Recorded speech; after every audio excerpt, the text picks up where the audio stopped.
आमतौर पर acid attack जैसी भयानक घटना के बाद महिलाएं टूट जाती हैं, लेकिन हम बात कर रहे हैं वाराणसी में म्यूजिक के क्षेत्र में अपना लोहा मनवाने वाली प्रोफेसर मंगला कपूर का, जिन्होंने अपने ऊपर हुए इस जुल्म को ही अपनी ताकत बनाई और आज इनको पद्मश्री पुरस्कार से नवाजने का ऐलान हो चुका है। सीधे बात करेंगे मंगला कपूर जी से।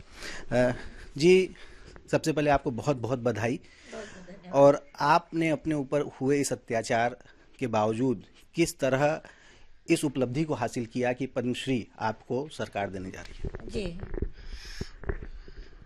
ऐसा सर, मैं 12 साल की थी जब मेरे ऊपर एसिड अटैक हुआ था और उसके बाद करीब 6 साल तक मैं हॉस्पिटलाइज थी। करीब 36 ऑपरेशंस हमारे हुए शरीर में, अलग अलग जगह। उसके बाद जब मैं ठीक हुई, कहीं जाने लायक हुई, तो मैं निकलती नहीं थी डर के मारे घर से। बहुत दिन तक घर में छुप के बैठी रहती थी, कोई आ जाए तो सामना नहीं करती थी, ये हालत हो गई थी। तो मेरे माता पिता चिंतित थे कि बच तो गई लड़की, पहले तो यही नहीं था कि शायद बचेगी भी, बच गई है तो कुछ तो इसको करना चाहिए ताकि इसका जीवन आगे की ओर चले। तो चूंकि मुझे संगीत से बहुत लगाव था बचपन से ही और अच्छा गा भी लेती थी, तो पिताजी ने मुझे म्यूजिक सीखने के लिए डाल दिया। कुछ समय तक तो मैं उधर ही, स्कूल था हमारे घर की तरफ, वहाँ सीखा। फिर मैं सीधे बीएचयू में मैंने ज्वाइन किया। तो बीए, एमए एंड पीएचडी तक मैंने बीएचयू से शिक्षा प्राप्त की। मैंने पीएचडी तक किया वहाँ और उसके बाद फिर बीएचयू में ही मैं शिक्षिका के पद आ गई। तो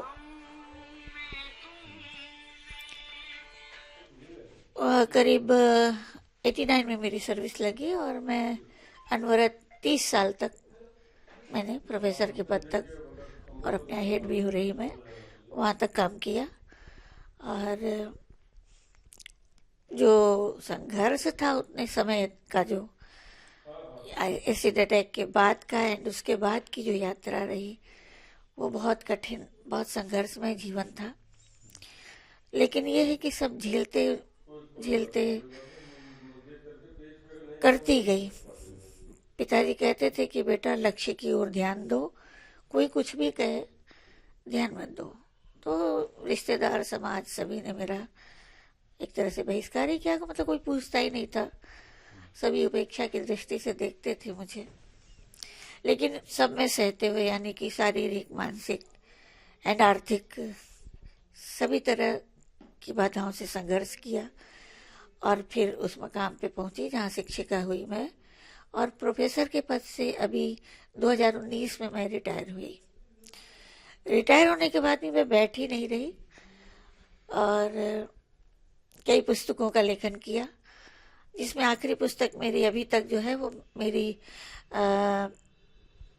आत्मकथा है, जिसका नाम सीरत है।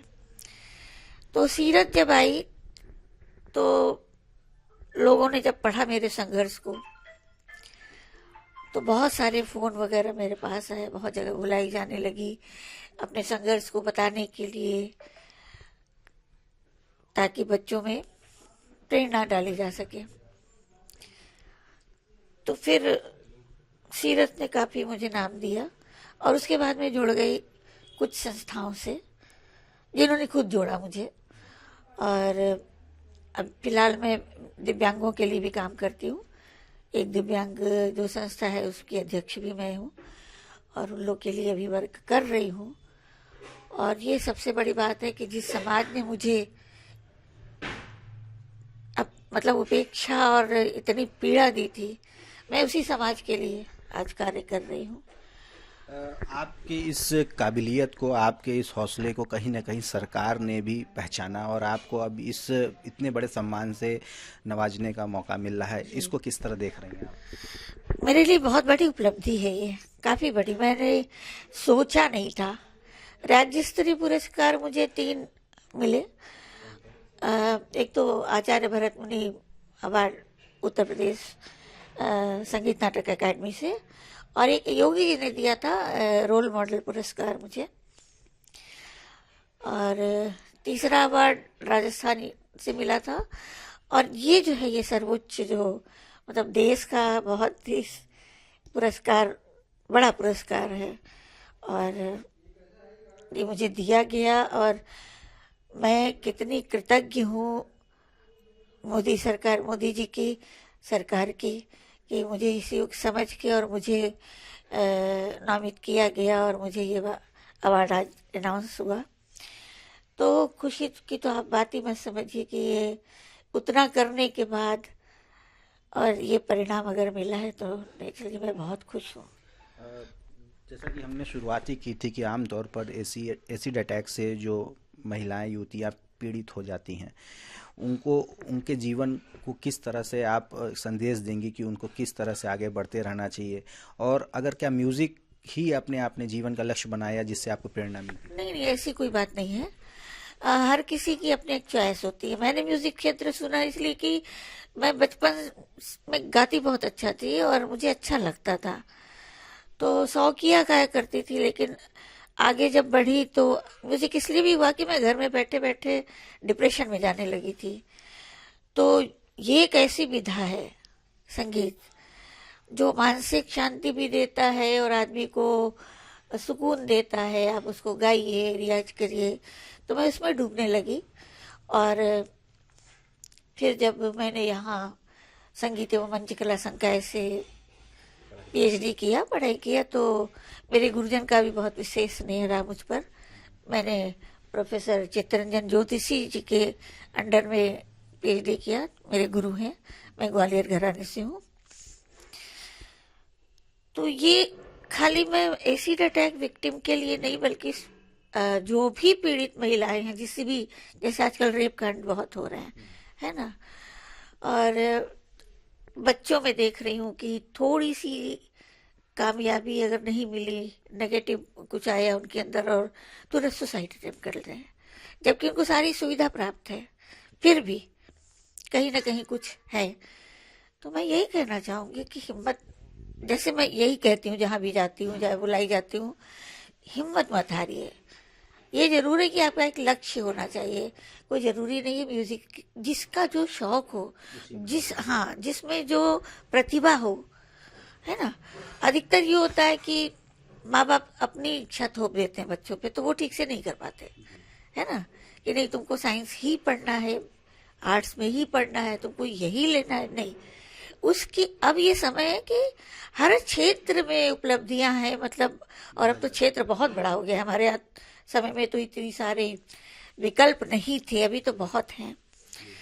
तो बच्चे का शौक जिस तरफ हो उनको उधर मुड़ना चाहिए और उसको प्रोत्साहित करना चाहिए, ताकि उनमें एक उत्साह भरे, उस विधा के प्रति उसको जिसमें रुचि हो बढ़ाना चाहिए। जैसा कि आपने कहा कि जो समाज आपको कहीं ना कहीं दूरी बनाकर चलता रहा, अब वही समाज अब आपको आज फ़ोन कर रहा है, बधाई दे रहा है। तो स्कूल कॉलेज के दौर में या रिश्तेदारों के बीच में जाते समय भी किस तरह के आपको चीज़ें झेलनी पड़ती रहीं, या किस तरह से लोग आपका मजाक उड़ाया करते थे? देखिए, ऐसा है कि जैसे मेरे ऊपर ये दुख पड़ा तो रिश्तेदार तो तुरंत हट गए, बिल्कुल ही। किसी ने मिलना भी नहीं उचित समझा। मेरे माता पिता अकेले लड़ते रहे और सबने दूरी बना ली थी। और समाज की बात जो आप कर रहे हैं ना, मैं जब निकलती थी चेहरा वेरा बांध करके और वो सब ढक रखा के, तो भी जब मैं गलियों से गुजरती थी, रास्ते से गुजरती थी, तो अनेक उपाधियां मिलती थी मुझे। नाकट्टी देखो जा रही है, देखो, अरे अरे उसका मुंह कैसा है ना। तो ये सारे ताने मुझे समाज से सुनने पड़ते थे, और कोई रिश्तेदार पसंद नहीं करता था कि मैं उनके तो अब वो जो मेरी उस समय की जो धारणा बन गई है ना, तो मैं किसी रिश्तेदार के घर जाती हूँ, कोई बुलाए तो भी नहीं जाती हूँ, और अपने मन से तो मैंने जाना बंद कर दिया। बुलाते हैं लोग, लेकिन अब मैं बहुत सारे ओकेजन में, मैं पहले फोटो नहीं खिंचवाती थी अपनी, ये तो जब से बढ़ा, कार्य क्षेत्र बढ़ा और कॉलेजेस वगैरह में लेना ही पड़ता था लोगों को फोटो वगैरह, तो नहीं तो बहुत दिन तक मैं फोटो नहीं अपनी खिंचवाती थी, या कहीं फॉर्म में लगाना है तो बस उसी टाइप की। तो अब उनका तो पूछिए मत, समाज कहते हैं ना, जिसके पास सब कुछ हो उसको समाज पूछता है, खड़ा कर देंगे लोग, और फिर वजह भी बताना शुरू कर देंगे कि ये तो मेरे कारण हुआ, ये मेरे कारण हुआ, जबकि उनका कोई उसमें योगदान होता नहीं है। ठीक है। और अब वही समाज मुझे सम्मान देने के लिए बुलाता है, तो ये उनके मुंह पे तमाचा कहूं या उनकी सोच को मैं इस तरह कैसे पलट सकी, ये ईश्वर की कृपा है। तो जो समाज कभी प्रोफेसर मंगला कपूर से मुंह फेरा हुआ था, उनको दुत्कारा था, आज वही समाज इनको तारीफों के जरिए बधाई दे रहा है, तारीफों के पुल बांध रहा है। और इनका कहना है कि न केवल एसिड अटैक पीड़ित बल्कि सभी जो डिप्रेशन के शिकार लोग होते हैं, बच्चे बच्चियां होते हैं, उनको भी कभी हार नहीं माननी चाहिए, लक्ष्य निर्धारित करके चलते रहना चाहिए, तभी मंजिल हासिल हो सकती है। रोशन जायसवाल, वाराणसी आज तक।